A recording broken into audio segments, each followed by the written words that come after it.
नमस्कार. आपल्या सगळ्यांचे सोशल महाराष्ट्र न्यूज चॅनलमध्ये हार्दिक स्वागत. चला वळूया तर एका नवीन बातमीकडे. आजची बातमी 1 जानेवारीपासून धुळे शहरामध्ये प्रमुख चौकात तसेच मुख्य रस्त्यांवर झालेले अतिक्रमण महापालिका व पोलीस प्रशासनातर्फे काढण्याचे आवाहन करण्यात आले असून अतिक्रमणधारकांनी स्वतःहून आपले अतिक्रमण काढून घ्यावे, अन्यथा प्रशासनाच्या वतीने हे अतिक्रमण काढण्यात येईल व सदर अतिक्रमण धावा काढण्याचा खर्च टाकण्यात येईल, असे महापालिका अतिक्रमण विभागाचे प्रमुख प्रसाद जाधव यांनी सांगितले.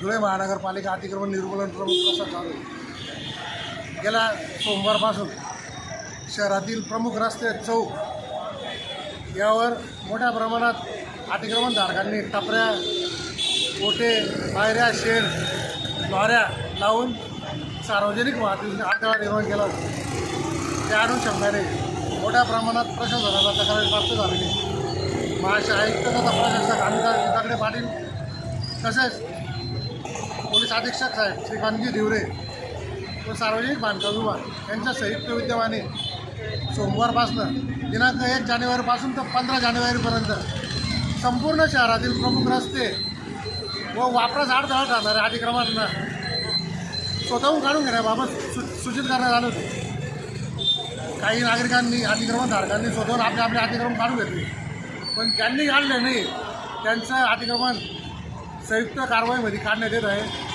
आज महाराणा प्रताप पुतळा ते खोलगल्लीपर्यंत व न्यू सिटी हायस्कूल ते नदीपर्यंत अतिक्रमण काढण्याची मोहीम चालू आहे.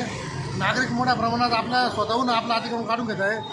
तमाम धुळेकर नागरिकांना आवाहन करण्यात येते की ज्यांनी सार्वजनिक वापराचे रस्ते याच्यात केलेलं रस्त्यापैकी जागेत अडथळा निर्माण केलेलं अतिक्रमण असेल त्यांनी स्वतःहून काढून घ्यायचे, अन्यथा महानगरपालिका प्रशासन जे मदतीने अतिक्रमण काढेल होणाऱ्या कारवाईस संबंधित अतिक्रमणधारक जबाबदार राहतील व कारवाईचा खर्च त्यांच्याकडून वसूल करण्यात याची नोंद घ्यायची. बातमी आवडल्यास चॅनलला लाईक व सबस्क्राईब करा व दररोज अशा नवनवीन बातम्या पाहण्यासाठी चॅनलला फॉलो करा. धन्यवाद.